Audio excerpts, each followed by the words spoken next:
Assalamualaikum warahmatullahi wabarakatuh. Selamat pagi dan sanak pendengar dimanapun Anda berada.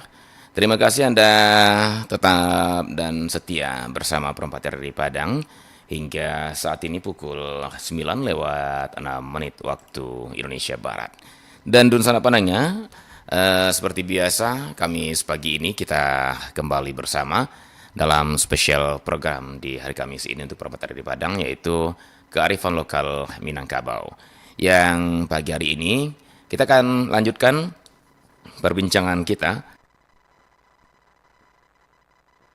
bersama Dr. Saiful Jazanto Kemangkudun tentang kearifan lokal dalam sistem adat dan sistem budaya Minangkabau.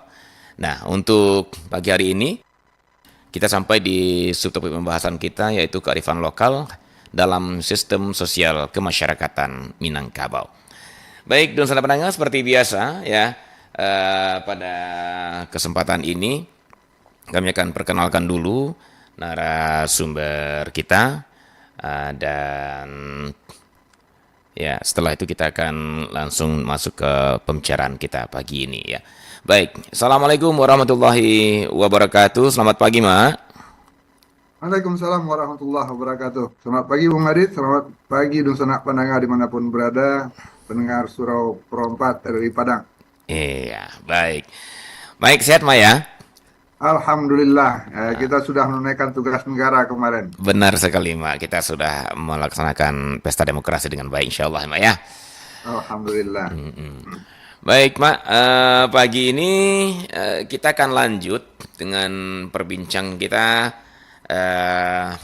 sealiran atau sealur dalam topik kearifan lokal, atau ya kearifan lokal dalam sistem adat dan sistem budaya Minangkabau. Hari ini kita sampai di kearifan lokal dalam sistem sosial kemasyarakatan Minangkabau, gitu Mak ya, pagi ini, Mak. Iya, insya Allah. Iya. Baik, Mak, seperti biasa karena ini beraturan ini ya, alirannya. Barangkali ada baiknya Mama sampaikan kembali, Mak, sedikit review tentang topik kita ini yang pembahasan sebelumnya. Silakan, Mak. Terima kasih Bung Adit, selamat pagi dan sanak pendengar dimanapun berada. Kita sudah berlanjut dalam beberapa perbincangan tentang kearifan dalam sistem adat dan kebudayaan Minangkabau. Kita mencoba melihat sistem itu dalam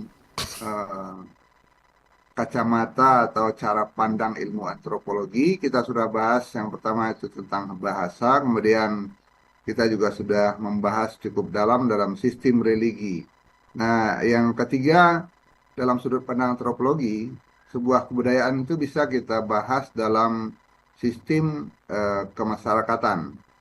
Nah, dalam sistem kemasyarakatan ini ada sekurangnya 3 hal yang bisa kita perbincangkan. Yang pertama, bagaimana sistem kekerabatan atau sistem keluarga di Minangkabau. Kemudian bagaimana sistem perkawinannya. Dan kemudian bagaimana sistem sosial dalam masyarakat itu. Sistem sosial itu termasuk nanti kepemimpinannya. Begitu pengantar kita Bung Adit. Pagi ini kita mencoba membahas apa yang ada dalam sistem kekerabatan dan sistem sosial masyarakat Minangkabau. Iya, baik, Mak Tuanku dan adun sanak pananga di manapun Anda berada. Seperti biasa ya, nanti Anda juga bisa bergabung di perbincangan ini ya, untuk menanggapi dan juga bertanya ke Mak Tuanku ya. Baik, Mak Tuanku, seperti yang Mak hantarkan tadi bahwa pembicaraan kita akan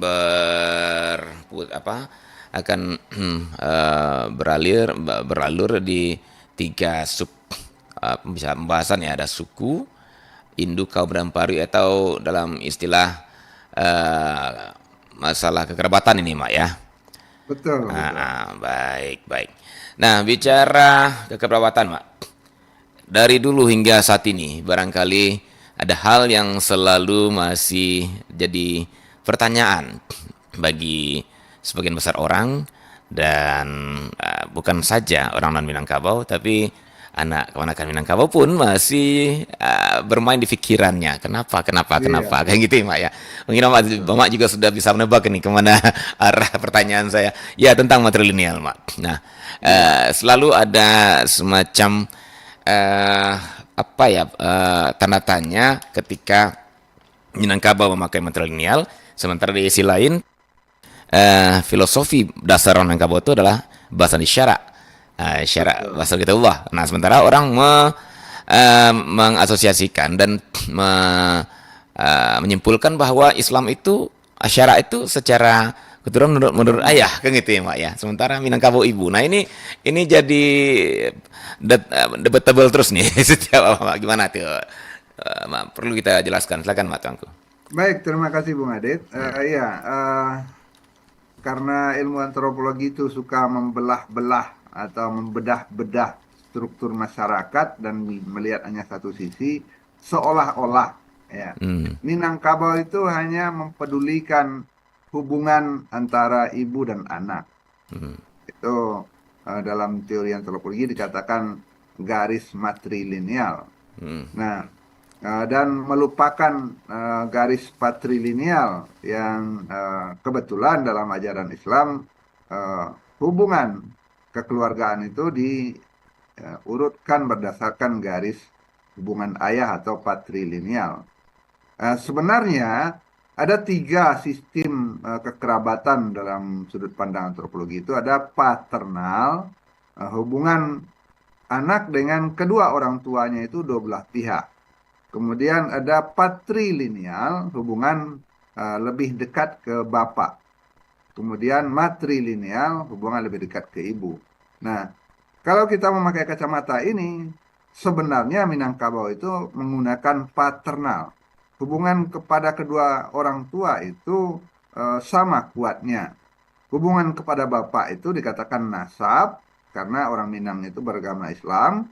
Maka hubungan dengan bapak dan keluarga besar bapak tetap ada, bahkan penting. Eh, Keluarga besar bapak itu semua yang perempuan dikatakan bako, khusus kemenakannya atau anak-anak dari saudara perempuan dari bapak itu adalah bako. Itu hubungan terpenting dari seorang Minangkabau. Kenapa dikatakan penting? Dalam setiap kegiatan adat, upacara adat, hubungan seorang anak dengan bakonya atau sebaliknya, hubungan seorang anak dengan anak pisangnya, si bako dengan anak pisangnya, itu adalah hubungan yang selalu dituntut hadir dalam setiap kegiatan atau upacara adat. Sejak lahir dan seluruh upacara-upacara adat selama kehidupan, lahir, turun mandi, sampai dia menikah, bakonya itu harus hadir dulu baru bisa terlaksana upacara itu. Bahkan sampai pada kegiatan penyelenggaraan jenazah atau pada upacara kematian, orang tidak berani mengganggu atau menyelenggarakan jenazah kalau bakonya belum hadir atau utusan bakonya belum hadir. Nah, di sini bisa kita lihat bahwa sebenarnya sistem kekerabatan Minangkabau itu bukan matrilineal saja, tapi paternal. Kepada kedua orang tuanya ada hubungan yang dekat, erat. Hanya ketika berkaitan dengan materi kekayaan atau materi untuk hidup, baik tanah, rumah, atau hasil sawah ladang, kemudian jabatan dalam kepemimpinan adat, itu diwariskan dari mama kepada kemenakan. Nah, sebenarnya dari mama kepada kemenakan tidak bisa dikatakan itu matrilineal. Mama itu laki-laki, kemenakannya laki-laki. Itu pewarisan sako. Kemudian pewarisan harta itu dari ibu kepada anak. Dan hak pakai itu hanya pada anak perempuan. Hak atur pada laki-laki. Artinya, Minangkabau itu lebih kompleks daripada sebuah garis matrilineal saja. Ada garis hubungan dengan bapak kepada bako, ada garis kepada ibu dalam warisan harta, dan ada garis hubungan kepada mama, warisan jabatan atau sako. Ada tiga garis yang menghubungkan kekerabatan seorang Minangkabau kepada bapaknya, kepada ibunya, dan kepada saudara laki-laki ibunya atau kepada mamanya. Nah, ini yang jarang dibahas oleh para antropolog, mengatakan bahwa hubungan hanya kepada ibu matrilineal. Tidak. Ada 3 garis hubungan yang tidak terpisah dalam kehidupan seorang putra Minangkabau, seorang putri Minangkabau. Begitu, Bung Adit. Iya, baik, Mak.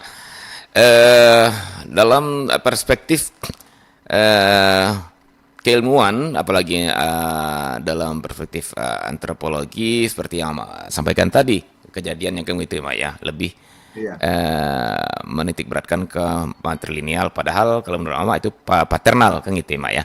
Arti kedua maternal. sisi Iya. orang tua, ibu dan ayah. Nah, Hmm.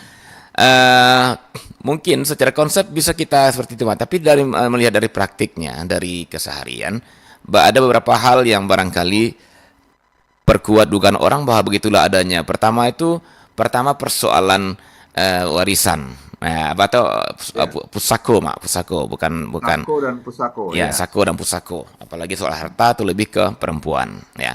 Iya. Satu sisi, ya, sedangkan orang perempuan lah yang lebih lebih menjadi sentral di Minangkabau. Satu. Yang kedua, ketika terjadi perkawinan, maka yang datang itu atau yang masuk itulah laki-laki ke keluarga perempuan, gitu, Mak. Dia Ya, tinggal sistem perkawinannya eksogami. eksogami, dia tinggal Ya. di rumahnya keluarga perempuan, gitu ya. Iya. Nah, artinya dia yang mendampingi gitu loh. Dia menjadi bagian, laki-laki yang menjadi bagian. Seakan-akan ada kutip nih, Mak, ya. Dalam keseharian Laki-laki menjadi yang mendekat dan menjadi bagian dari keluarga perempuan. iya. Betul. Nah, sementara di Islam mungkin lebih ke laki-laki kan gitu ya, Mak, ya. Iya, Membawa perempuan yang dibawa ke rumah iya. Nah, keluarga itu laki-laki. dua Iya. dua fakta yang kadang-kadang kemudian yang berikutnya dengan ungkapan nih, maaf nih, Mak, ini perlu juga kita dudukkan ini. Dua Iya. ungkapan-ungkapan saya nggak tahu nih berasal dari mana ungkapannya, bahwa orang Sumanda itu bagaikan abu deteh Abu tungku dari di tumbuhan. rumah keluarga Iya, iya. istrinya. Nah, artinya seakan-akan memang kekuatannya itu ya sebegitunya, Mak. Dan artinya Sangat lemah sangat posisinya. lemah. Sementara kekuatan sosial perempuan di rumah gadangnya itu, di kaumnya itu, di keluarganya itu betul-betul kuat terhadap suaminya. Nah, jadi Ya. dari 3 hal ini saya melihat, Mak. Terus juga anak juga tanpa diperundingkan dulu ketika terjadi perceraian itu otomatis biasanya anak akan tetap tinggal di rumah ibunya, Ibunya. bukan dibawa oleh ayahnya. Sepertinya seperti itu Ya. selihatnya. Nah, jadi dari 4 hal ini terkadang susah kita menolak asumsi bahwa Minangkabau itu ternyata memang lebih cenderung kepada ibu, gitu, atau matrilineal, bukan paternal. Nah, sementara keterlibatan pihak ayah hanya ketika terjadi perkawinan atau acara barale, gitu ya, kemudian Ya. kematian, hanya upacara-upacara tertentu. Nah, jadi bagaimana kita mendudukkan hal-hal seperti ini, Pak? Barangkali ini perlu kita diskusikan, silakan, Pak. Ya, ini emang diskusi yang tiada putus ini sejak zaman para peneliti Belanda datang ke Minangkabau. Apakah Minangkabau itu begitu kejamnya kepada laki-laki sehingga dikatakan Sumando itu Abu Deteh Tunggua. Ya. Yang harus dipahami, istilah Abu Deteh Tunggua itu ada konteksnya. Hmm. Konteks ketika pembicaraan urusan harta. Jadi harta di Minangkabau itu lebih sebagai harta komunal, harta milik sebuah kelompok, sebuah kerabat yang diberikan hak pakai kepada perempuan. Hmm. Nah, nah dalam penggunaan atau pemanfaatan harta itu, maka seorang Sumando diberi hak ikut menggarapnya. Hmm. Supaya diingat, Minangkabau itu mayoritas penghidupannya adalah agraris, pertanian pada masa awal ketika nagari didirikan. Nah, dalam perkawinan eksogami tadi ketika laki-laki hadir dalam keluarga perempuan, laki-laki itu ikut menggarap atau mengelola harta kekayaan dalam kaum perempuan. Nah, ketika hasil atau apapun yang diperoleh dari pengelolaan harta kaum perempuan itu, laki-laki sebagai suami tidak punya kekuasaan terhadap harta itu. Dia hanya ikut sebagai penyelenggara atau pemakai saja. Dia tidak boleh ikut campur mengatur padinya akan dibuat lumbung mana atau akan dibagaimanakan. Nah, di sanalah ada istilah Abu Dete Tunggua. Nah, ini kan cerita orang di sawah ini ya. Heeh. Ketika padi itu sudah disabit, eh, ini padinya akan dibagi di kaum, akan dibawa ke Rangkiang yang mana, ke Rumah Gadang yang mana. Itu Sumando tidak boleh hadir dalam pembagian harta penghasilan itu. Hmm. Nah, di sana muncul istilah Abu Dete Tunggua. Dia harus pergi dan meninggalkan orang yang berunding tentang pembagian harta dalam satu kaum. Hmm. Itu saja. Tapi kalau dikatakan laki-laki itu hanya Abu Dete Tunggua, tidak juga. Supaya diingat dalam perkawinan di Minangkabau, seorang laki-laki yang hadir di rumah perempuan itu, rumah itu tidak lagi dikatakan sebagai rumah si perempuan, tapi rumah si Sumando itu. Misalnya, Hmm. orang Sultan Mudo sukunya Koto menikah dengan seorang Uni di suku Tanjung misalnya, ketika dia eh, menginap di rumah istrinya itu, rumah gadang keluarga suku Tanjung, tidak dikatakan itu rumah si Uni, tapi rumah Sultan Mudo. Saya berumah itu di tanah dan hak milik dari kaum suku istri saya. Saya bukan tamu di sana. Sayalah yang dikatakan pemilik rumah itu. Di mana rumah itu? Di rumah orang Tanjung. Begitu. Artinya apa? Posisi seorang suami dalam rumah sebuah kaum itu sangat dihormati. Bahkan mama tidak punya kamar di rumah gadang. Yang punya kamar itu justru si suami atau sumando. Iya. Nah, artinya apa? Istilah Abu Detes Tunggua itu hanya ketika berbicara tentang harta pusaka sebuah kaum, Sumando itu tidak boleh ikut terlalu banyak. Dia boleh memberikan saran, tapi dia pendapatnya itu bukan yang akan merubah keadaan dalam harta kaum, termasuk dalam sako nanti gelarnya. Hmm. Tapi dalam rumah gadang, posisi Sumando itu lebih di tengah rumah daripada seorang mama. Hmm. Sumando itu harus menjaga biliknya. Artinya apa? Dia punya posisi yang kuat di sana. Nah, mungkin kemudian terjadi pergeseran makna seolah-olah Abu Detes Tunggua itu berlaku juga untuk sistem penghidupan sebuah keluarga. Tidak mudah memahami itu kalau orang tidak menjadi sumando dalam sebuah rumah gadang. Bagi seorang mama kepala kaum atau seorang penghulu, sumandonya itu adalah si pangka. Si pangka itu apa? Yang akan menyelenggarakan setiap kegiatan adat di rumah gadang itu. Maka kalau dia datang seorang mama, katakan saya suku saya Koto, saya datang ke rumah saudara perempuan saya, yang si pangka itu adalah sumando saya, laki-laki, suami dari saudara perempuan saya. Saya justru menjadi tamu. Nah, Iya. ini yang harus dipahami. Begitu rumitnya nenek moyang itu menjaga ikatan kekeluargaan itu, sehingga seorang suami dalam rumah istrinya bukan orang sembarangan, dia si pangka yang akan menentukan Iya. eh, Ale itu akan berdiri atau Ale itu akan gagal. Bukan mama. Hmm. Ya. Yang bermenantu sebuah kaum, Sumando lah yang akan menegakkan Ale itu. Nah, maka dia dikatakan si pangka. Bukan seorang penghulu suku Tanjung menjadi si pangka dalam rumah suku Tanjung, tidak. Tapi Sumandonya yang akan menjadi si pangka. Nah, ini bagi orang luar rumit. Iya. Tapi begitulah orang Minangkabau meletakkan laki-laki di rumah istrinya itu sebagai orang yang paling penting. Bukan orang yang bisa diusir begitu saja. Abu Dete Tunggu itu hanya berlaku ketika pembagian harta dalam sebuah kaum, maka Sumando itu sebenarnya tidak boleh hadir di sana. Begitu, Bung Ade. Baik, baik. Oke, Mak. Jadi makin jelas. Ternyata dari segi sosial kemasyarakatan, orang Sumando punya peran tertentu di Rumah Gadang ya, Mak ya. Kan bisa sampai di tingkat orang Sumando ini Mak, begitulah ungkapannya kalau nggak salah, Betul, Mak ya. betul. Didengarkan juga pendapatnya kecuali dari segi harta pusaka. Itu batasannya mungkin, Mak ya.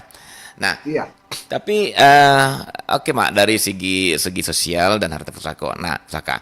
Bicara keturunan kan bicara bicara apa garis keturunan bicara anak ini Mak ya. iya. Bicara anak dan seterusnya ke bawah cucu dan seterusnya. Nah, dalam hal ini kita juga susah Mak menampiknya gitu loh dan butuh penjelasan. Ketika anak terutama anak gadis, ketika dia sudah mulai beranjak remaja dan dewasa, Hmm, bahkan ketika memutuskan dia perjodohan lah gitu loh Mak. Kita dengar selama iya. ini yang mutlak itu atau yang putus akad kata putih kita terakhir itu dari mamanya Muhammad. kan gitu ya Mak ya, Betul. bukan dari ayahnya. Nah kalau Ya. tadi kita mengatakan bahwa sesungguhnya hanya dalam persoalan warisan harta dan sako-pusako yang orang Sumando tidak bisa masuk. Ternyata untuk anaknya pun dalam anak gadis di rumah gadangnya dia juga tidak bisa. Dan bahkan ketika persoalan turunan dari mama ke keponakan pun dia juga tidak bisa. Nah, ini gimana juga kita menjelaskan ini Pak biar jelas bahwa Iya, kita kembalikan ke akarnya, Bung Adit, bahwa ya. yang tidak boleh di Cikarawi, tidak boleh dicampuri oleh seorang Sumando itu adalah sako dan pusako dalam kaum istrinya, Oke. termasuk tentang jodoh anaknya. Ya, Tapi ketika akan menikahkan, si bapak lah yang berhak menikahkan. betul. Ya, itu satu. Artinya nasab tetap hadir dalam sebuah rumah gadang, dalam sebuah kaum. Nah, kenapa terjadi bahwa mamak lah yang bertanggung jawab terhadap kemenakan? Karena apa? Kemenakan itu dibesarkan dengan harta pusaka. Ketika dia dibesarkan dengan harta, dibimbing dengan harta pusaka, maka si mamak yang bertanggung jawab sampai kemenakannya itu mendapatkan jodoh. Bahkan si mamak boleh menggadaikan harta pusaka jika kemenakannya tidak berjodoh. Nah, ini kita bicara tentang struktur kekerabatan. Nah, Ha, dalam kekerabatan Minangkabau memang keluarga itu dimulai dari sebuah parwi, seorang ibu dan anak-anaknya. oke, ya. Nah, nah, seorang ibu dan anak-anaknya itu ada dalam sebuah bilik di rumah gadang. Ketika rumah gadang itu ada pemimpinnya, seorang tungganai itu saudara laki-laki dari si ibu. Ada dua atau tiga ibu dalam sebuah rumah gadang, maka itu sebuah rumah gadang. Bisa dikatakan juga sebuah indu, saindu. Nah, Sumando tidak hadir dalam sistem kekerabatan eh, Parui sampai Indu, sampai kaum, sampai kepada suku. Hmm, Tidak hadir dia dalam ya. hitungan sako dan pusako. Mm-mm. Tapi dalam hitungan nasab, Sumando itu tetap hadir. Kenapa? Karena dialah yang si Pangka ketika akan mengangkatkan alek. Si Pangka yang akan menikahkan anaknya. Nah, rumit bagi orang luar.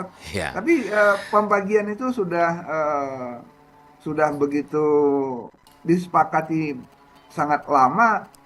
Orang Minangkabau tidak merasa bingung. Oke. Kenapa? Masing-masing sudah dapat porsinya. Ha-ha.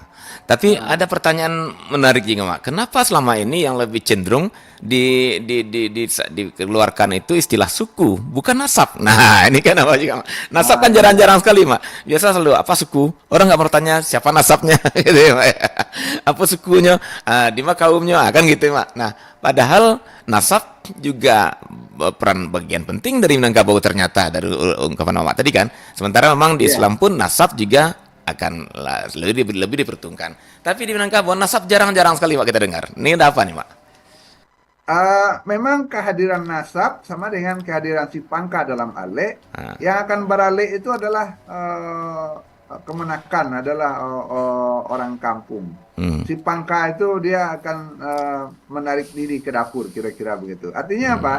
Bahwa Sumando dalam sebuah kaum itu dia yang meletakkan atau mengembangkan lapia, tapi yang akan menduduki lapia itu adalah seluruh masyarakat, seluruh kalau istilahnya dalam pasambahan itu si Pangka, kemudian ada si Ale. Nah, si Ale itulah masyarakat yang akan hadir dan di sana hadir Mama. Nah, jadi si Pangka di mana Sumando itu hadir, dia bukan orang yang akan ditonjolkan, akan tampil di panggung. Yang akan tampil di panggung tetap si Ale, tetap si Mama. Artinya nasab itu dia menjadi landasan saja dan tidak akan naik di panggung. Nah, kenapa? Karena panggung itu yang akan hadir adalah eh, sako, gelar-gelar. Walaupun ada saatnya ketika seorang bapak atau satu kaum bako memberikan sako itu kepada anaknya, gala dari bako itu mah. Nah, Iya, jadi ada juga pada saatnya nasab itu turun kepada anak. Bahkan ada nagari-nagari yang gelar itu turunnya memang dari bapak. iya, iya. Kalau kita lihat di pesisir Pariaman, gelar itu datang dari bapak. Mm-mm. Di daerah Dare, Agam, 50 ataupun di Batu Sangka, di Tanah Datar, itu biasa saja gelar itu dari pihak Bako. Jadi dua-duanya bisa memberikan peran kekerabatan itu. Gelar dari Bako itu bahkan dianggap lebih apa, lebih hangat, lebih menyenangkan. Jadi misalnya Maaf, Mak, ketika saya potong, kami Mak. Saya potong. Hah? Artinya di Darek pun gelar dari Bako diakomodasi, Mak? Saya gelar pertama saya itu Sultan Raju Intan, itu pemberian Bako saya. Oh, oke, oke, Saya ya. suku Koto, Iya, Raju iya. Intan itu milik dari keluarga bapak saya, suku Pisang. Hmm, Nah, jadi kenapa? Karena saya anak bungsu, Bako saya itu merasa tugasnya sudah hampir tuntas. Ini anak Pisang terakhir ini, pakailah gelar Bako ini. Jadi hmm. gelar nasab yang saya dapatkan ketika gelar pertama saya diberikan. Artinya secara tatanan adat diakui, Mak ya. Ada. Iya, gelar nasab itu Iya, iya, berlaku di iya, iya, banyak iya, iya. nagari. Bahkan Kalau di Darek pun gitu ya, di luar Antigo pun. di luar Nantigo pun, Ya, ya, ya, ya. eh, bahkan di banyak nagari di pesisir itu gelar nasab itu yang lebih banyak. Kalau Iya, di betul. wilayah Pariaman dan sekitarnya itu gelar nasab. Baik Marah, Sidi, Sultan, Bagindo itu lebih banyak gelar nasab. Gelar dari bapak. Iya, Jadi iya. kalau orang mengatakan apakah sako itu dari mama saja? Tidak. Sako dari bapak juga ada. Ya, Kemudian mm-mm. pusako pun ada dari mama, ada dari bapak. Maka pusako tinggi dari mama, pusako rendah dari bapak. Iya, iya. Nah, cuma orang mengatakan seolah-olah tidak ada yang diberikan bapak kepada si anak. Tidak. Banyak. Baik sako maupun pusako sama dengan mama. Ya, begitu, Bung Ade. Baik, baik. Terima kasih, Mak. Ini makin syukur Pak jelaskan ini ada semacam titik terang itu ya, bahwa ternyata bagaimana kita melihat posisi laki-laki ya, peran laki-laki dalam di rumah gadang perempuan ini kan selama ini memang memang agak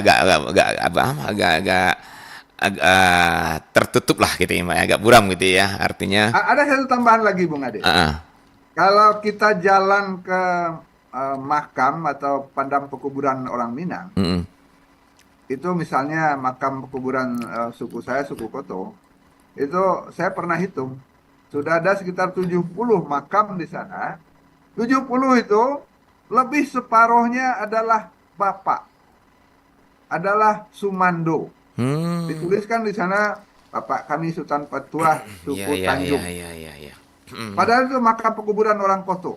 iya, betul, Dan betul. adalah kebanggaan bagi sebuah kaum ketika Sumandonya bermakam di makam sukunya.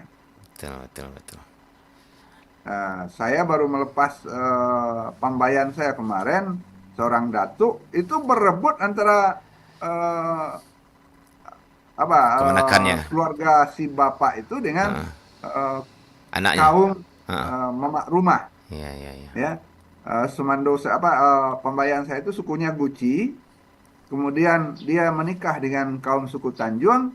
Ketika sudah terbujur mayat itu, terjadilah Mm-mm. pidato adat persembahan. bahwa kemenakan ingin membawa jenazah itu ke makam pekuburan suku Guci. Nah, di mana karena sudah terbujur ini di rumah anak, kami mohon agar mama kami ditanam di padang pekuburan suku kami.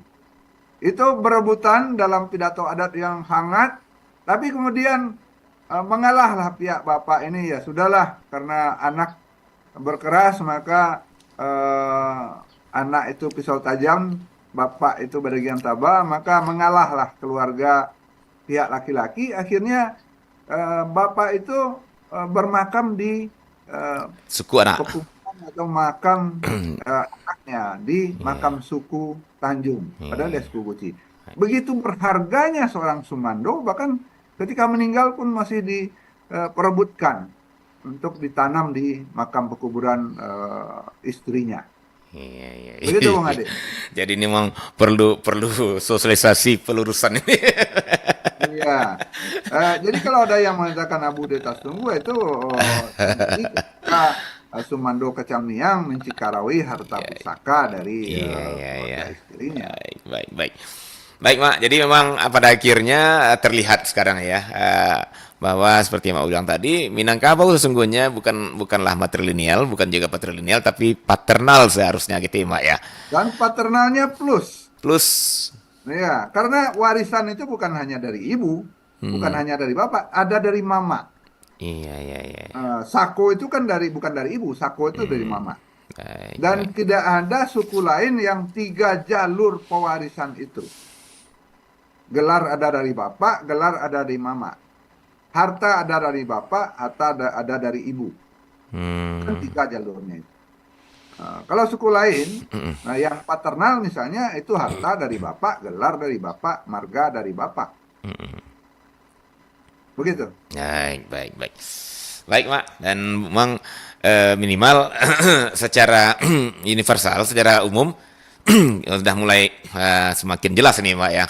Bagaimana Iya. posisi antara laki-laki dan perempuan di rumah atau di tengah kaumnya perempuan gitu ya, Mak ya. 2 tahun Itu juga terhadap anak. keturunannya ya. Iya. Antara matrilineal, patrilineal dan paternal tadi gitu ya. Jadi kalau memang ya, dari sisi antropologi mungkin matrilineal, tapi ternyata dari sisi adat seperti Mak jabarkan tadi dan Mak sampaikan juga Minangkabau lebih paternal gitu ya, Mak ya. Baik, Lebih paternal, betul. lebih paternal baik. Dua pihak itu mewariskan sesuatu, memberikan sesuatu, dan punya hubungan yang tidak terputus. Dan itu berlaku dari awal dia masuk ke rumah gadang istrinya sampai dia meninggal dunia jika masih berlaku Iya, ya. bahkan sampai dia meninggal dunia Baik, itu baik. diperebutkan.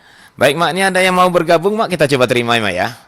Nah, Ya, karena emang ini silakan. masalah nih, Mak, apa ceritanya pembahasan ini pembahasan menarik ini saya pikir. 0811660924. Halo, assalamualaikum. Waalaikumsalam warahmatullahi wabarakatuh, Bang Id. Ya, ya, Selamat ini pagi, ya pagi, konakan Mak Mama, Tuan. Iya. Mama, Bang. Ya, Pak Iya, Rijal Koto. Iya. Pak Rizal Koto. Silakan Pak Rizal. Nah, ya, menarik pembahasan Mama ini. Nah, Eh, Mas, Iya. itu masalah bako ini kata tadi.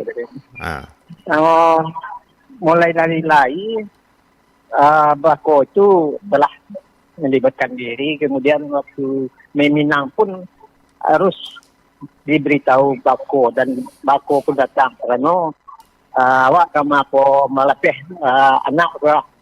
Kemudian ada di daerah aku satu kematian minimal kain kafan itu harus ada minimal 1 lembar dari pihak bako. Nah itu bah menurian mah. Apa kau ada pandangan kamu atau ada pandangan kamu maksudnya? Itu ya mas. oke. Terima kasih mas atas jawaban itu mas. Baik. Assalamualaikum warahmatullahi wabarakatuh. Waalaikumsalam warahmatullahi wabarakatuh. Terima kasih Pak Rizal ya. Ini menarik sekali, Mak ya. Bagaimana ini waktu kematian, dari kematian. Silakan Pak Tuanku.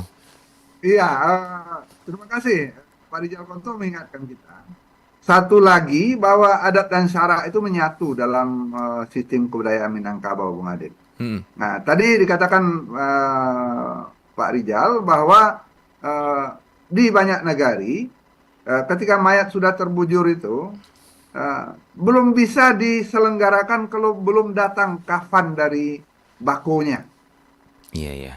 Nah, kain kafan dari bako atau dari kerabat-kerabat itu kan sebenarnya sebuah ciri eh, kegotong royongan masyarakat Minangkabau. Mm-mm. Istilahnya itu kababuru bambawan, kababayak baimbawan. Jadi ketika ada yang meninggal, maka seluruh kerabat itu ada yang punya kewajiban menyerahkan atau menyumbangkan selembar kafan. Hmm. Nah, di banyak negari kafan bako itu harus ada dulu sebelum mayat diselenggarakan. Artinya harus hadir bakonya dan harus hadir kain kafan dari bako minimal selembar. Nah, ini contoh bahwa kehadiran bako itu bukan sebuah Seremonial posisi saja. yang sederhana. Bukan seremonial Jadi, saja ya, Mak ya. Posisi yang sangat penting. Artinya apa? Bahwa garis nasab itu sangat penting dalam adat Minangkabau. Sampai meninggal pun harus hadir kafan bako baru mayat boleh diselenggarakan. Begitu. Terima kasih Pak Rijal mengingatkan. Jadi Iya. kalau tadi kita mengatakan diperebutkan oleh bako dan anak tentang posisi di mana seorang bapak akan disemayamkan, akan dikuburkan, ada tambahan dari Pak Rijal tadi.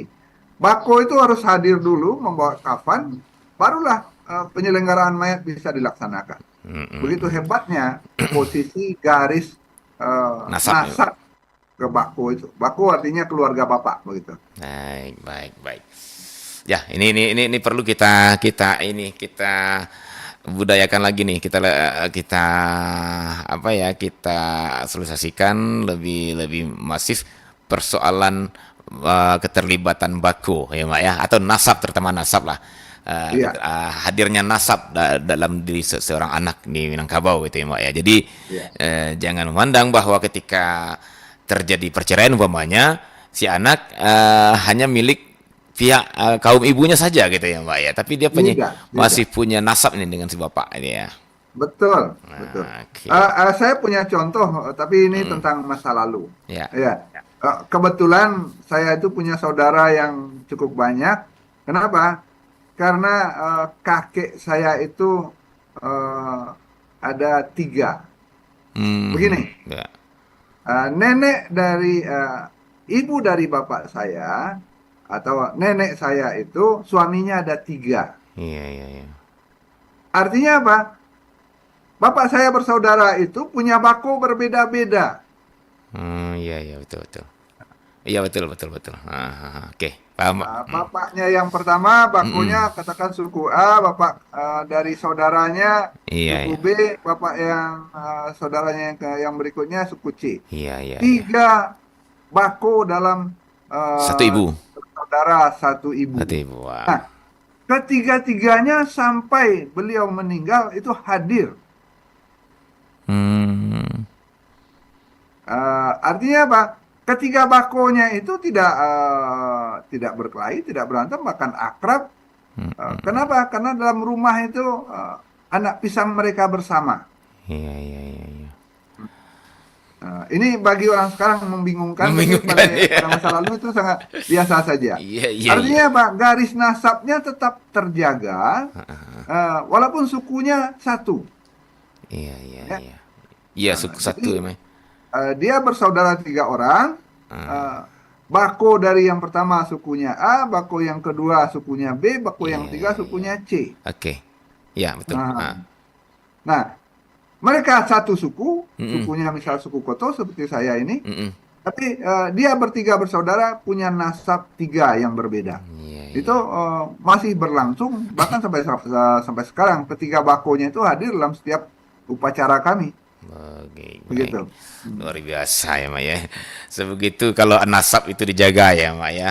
Ya, nasab itu tetap berlanjut, hubungannya tidak pernah terputus. Berarti batal lah anggapan kalau sistem keturunan di Minangkabau itu atau sistem ayah ibu atau orang tua dan anak di Minangkabau itu bertentangan dengan adat. Lineal. Iya, bertentangan dengan adat bahasa syarak bahasa kitabullah. Batal anggapan itu jadi, Mak. batal. Ya, Oke. itu hanya berlaku untuk sukunya. Oke. Suku si anak memang menurut suku ibu, tapi Nasabnya nasabnya tetap. menurut bapak. Iya, iya, iya, Ada iya. 3 orang bapak dalam sebuah keluarga, walaupun ibunya satu, nasab mereka masing-masing tidak satu. Iya, iya. Masing-masing bapak mereka tetap berlanjut. Dan Begitu. itu dinyatakan terutama pada nama gitu ya, Mak ya.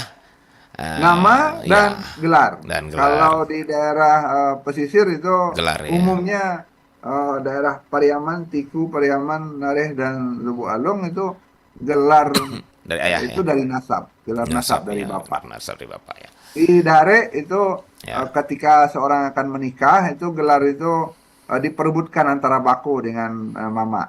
Iya, Ini mau dipakai gelar dari mama atau gelar bako begitu? iya, iya, iya. Kalau Baik. gelar mama itu kan diturunkan, nanti diturunkan lagi. Tapi kalau dari gelar dari bako hanya sekali pakai, tidak boleh diturunkan. Kalau dia meninggal dikembalikan ke bakonya. Baik, baik, baik. Sebelum kita masuk ke ini, Mak, sebenarnya kita belum masuk ke sub-sub kita ya. Baru menyinggung sedikit tadi. Iya, ini baru sub iya. tentang Iya, kekerabatan. ini baru prolog kita nih. Tapi ya nyambung juga saya rasa gitu nanti ke sana ya, Mak ya. Ya, Namun sebelum saya tadi udah mulai masuk ke persoalan paru, persoalan kaum, persoalan suku gitu ya, Mak ya. ya. Tapi sebelum itu masih di kisaran tadi itu bahwa ternyata nasab juga tetap harus diperhitungkan untuk seorang anak, apakah itu perempuan atau laki-laki gitu ya, Mak ya. Betul, betul. Baik. Eh, tapi seperti tadi, Mak, ketika umpamanya terjadi perceraian, kenapa tidak tanpa ditanya-tanya, ya seakan-akan yang si anak itu sudah harus tinggal tetap di rumah ibunya saja, padahal secara nasabnya, secara turunan darahnya dia kan dari bapaknya nih. Nah, kenapa harus di sukunya kan gitu, Ya, Mak? ini alamiah barangkali Bung Adit. Karena Ah, apa? Karena harta itu ada di rumahnya ibu. gitu ya. Bapak itu tidak membawa harta ke rumah Iya, ibu. iya, iya. Yang mempunyai harta itu ibu. Nah, untuk penghidupan, ibulah yang punya kemungkinan bisa mengayomi si anak. Iya, iya. Sementara bapak ketika dia bercerai dengan ibu, dia harus keluar dari rumah dan dia tidak punya tempat berlindung. Dia pulang ke rumah kemenakannya, dia tidak punya kamar, dia kembalinya ke surau itu. Iya, iya, betul, betul, Artinya betul. si bapak tidak punya tempat Oh berlindung, iya, bagaimana betul. dia akan mengurus anaknya? Dia harus Maka kembali ke suraunya, Mak ya. iya, dia terpaksa Ah, menyerahkan itu. Dan ini barangkali kearifan dari nenek moyang mm-mm. bahwa sistem yang diserahkan kepada ibu itu dilengkapi dengan harato. Mm-mm. Usako itu untuk menghidupi anaknya. Nah, jadi ketika terjadi perceraian, si laki-laki meninggalkan rumah istrinya, anaknya tidak terlantar. Inilah kearifan yang diwariskan oleh nenek moyang. Nah, eh, sebenarnya ada sebaliknya, Bung Adit. Ketika seorang istri meninggal, nah, si laki-laki dijemput oleh saudaranya ke kaumnya. Sehingga si anak itu tinggal di rumah keluarga istrinya dengan bapak yang sudah meninggalkan rumah, ibunya yang sudah meninggal dunia.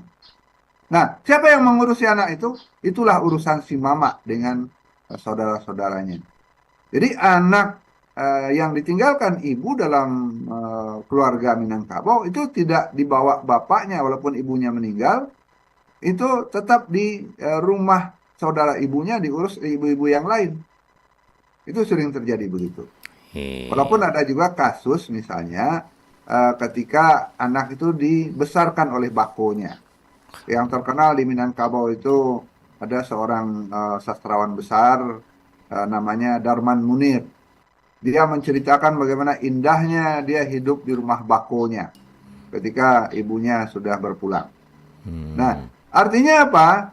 Bahwa bako itu juga punya kesempatan untuk memelihara seorang anak ketika suami istri itu bercerai mati misalnya. Begitu, Bung Adit.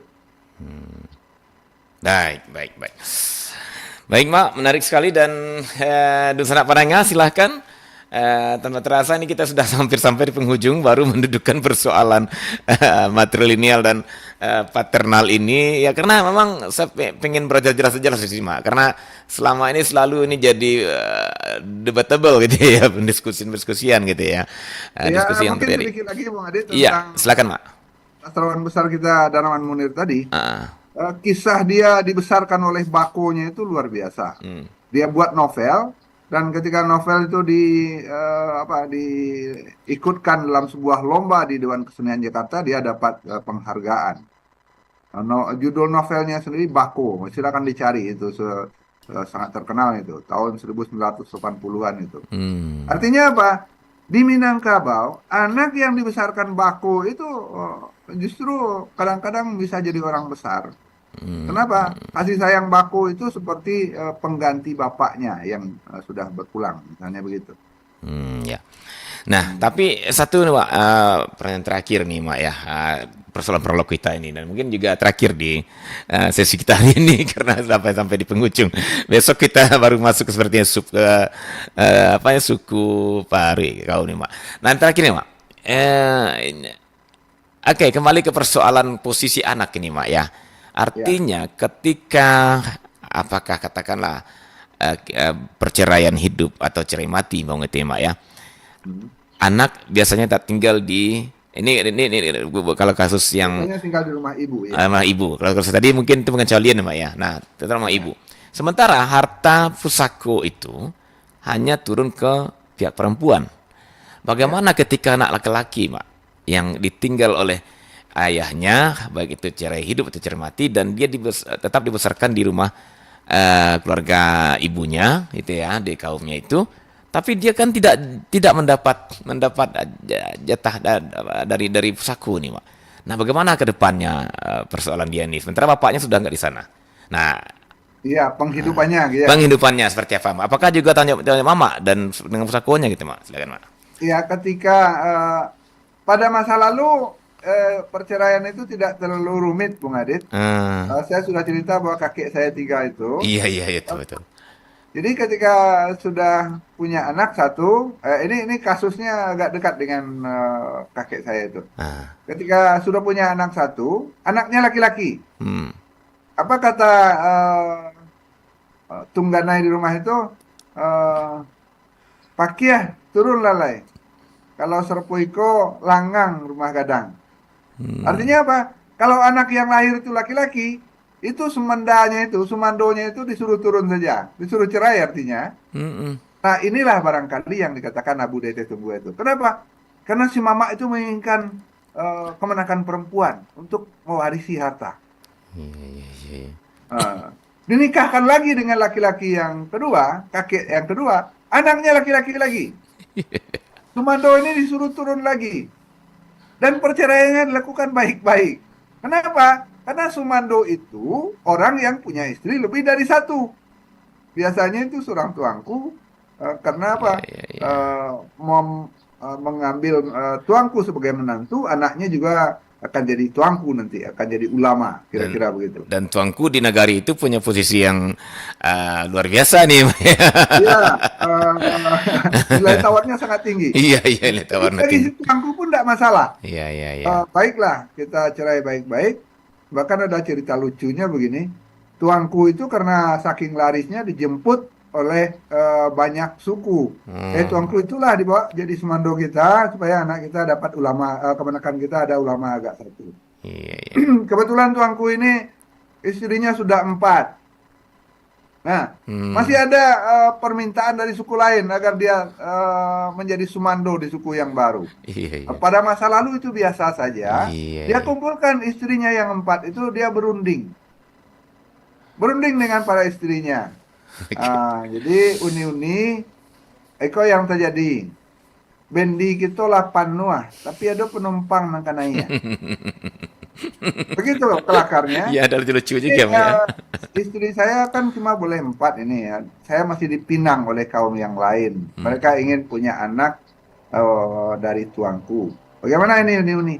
Apa jawab para istri itu?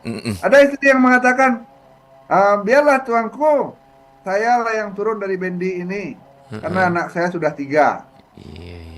Jadi si istri itu dengan rela diceraikan oleh si tuanku itu agar si tuanku bisa nambah istri lagi, itu pada masa dulu ya. Iya, iya, iya. Nah, begitulah kejadiannya.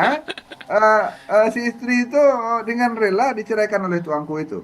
Tapi harus diingat, pada masa lalu pernikahan itu pada usia yang masih muda, mantan tuanku itu tetap laris. Iya, iya, iya, iya. Kenapa? Karena anaknya anak tuanku begitu. Nah, Jadi sampai ini anekdot di masa lalu dan itu memang terjadi. iya, tapi itu saya pikir mungkin anekdot, tapi juga memperlihatkan bagaimana orang-orang Minangkabau, nenek moyang kita masa lalu itu begitu saling apa ya, begitu dalamnya pemahaman mereka terhadap posisi, terhadap tujuan, terhadap kebersamaan, gitulah kira-kira ya Mbak ya. Iya, iya. Mm-mm. Bahwa kaum itu memang harus punya warisan keturunan yang perempuan untuk mewarisi Iya, iya, iya, iya, iya. sako dan pusako Mm-mm. itu sangat dipahami oleh kaum ibu.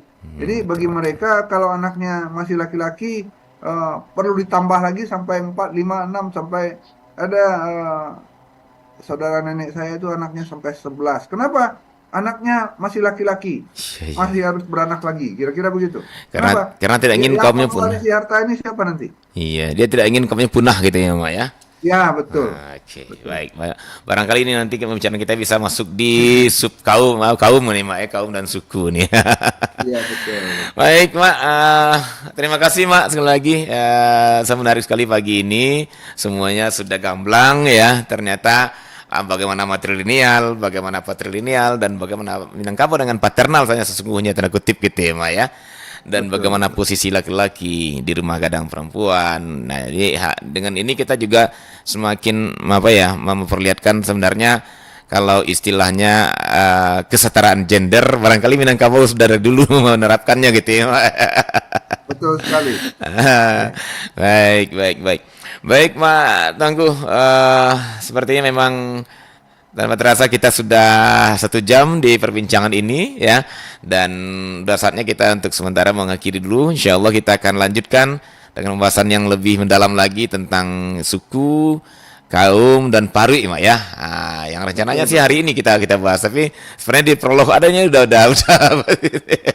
Iya, memang yang kita bicarakan hari ini adalah hal yang menjadi kebingungan bagi masyarakat di luar Minangkabau, bahkan bagi anak Minangkabau sendiri, dan perlu kita luruskan itu. Mudah-mudahan dengan uraian Mak Tongko tadi jelas duduk perkaranya dan tidak ada lagi kalau bilang diskriminasi enggak juga, tapi tidak ada lagi pembedaan, gitu ya Mak ya. Iya, Ini kaum. posisi laki-laki Hmm. itu tetap hadir dalam Ah, urusan anaknya, baik, bukan mama saja, bapak baik. pun tetap hadir begitu. Ya, baik Mak, dan barangkali untuk lebih membuat dia terang, kita butuh simpulan terakhir dari Mak Tuanku tentang persoalan keturunan ini. Silakan Mak Tuanku. Baik, antropologi melihat kekerabatan itu dari hubungan anak dengan orang tuanya. Mana yang lebih dekat hubungan itu atau mana yang berkelanjutan. Dalam sistem paternalistik, itu hubungan anak itu dengan bapak ke atas dan ke bawah.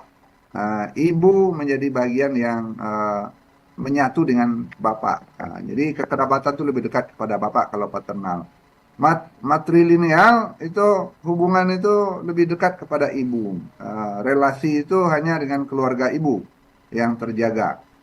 Tapi di Minangkabau, relasi dan jalinan hubungan itu, bahkan pewarisan itu berlangsung pada kedua belah pihak. Ada pewarisan dari bapak kepada anak, baik harta itu puskoranda maupun gelar nasab. Nah, dan yang dipahami orang luar hanya ada pewarisan pusako tinggi dari mama kepada kemenakan, sako gelar sako dari mama kepada kemenakan. Sebenarnya dua belah pihak, baik keluarga ibu ataupun keluarga bapak, tetap punya garis hubungan yang tidak terputus dengan seorang putra Minangkabau. Begitu Bang Adit. Baik. Terima kasih Mak untuk sudah membuat jelas ini semua. Mudah-mudahan ke depannya tidak ada lagi nih pembedaan. Oh ini kaum saya, ini bako saya, tidak ada lagi. Antara kaum saya dan bako saya semuanya adalah bagian dari keduanya. Begitulah jatuhnya ya Mak ya. Betul, betul. Baik. Betul. Baik Mak, terima kasih Mak. Mudah-mudahan minggu depan insya Allah kita bisa lanjut dengan topik-topik yang lebih menarik lagi.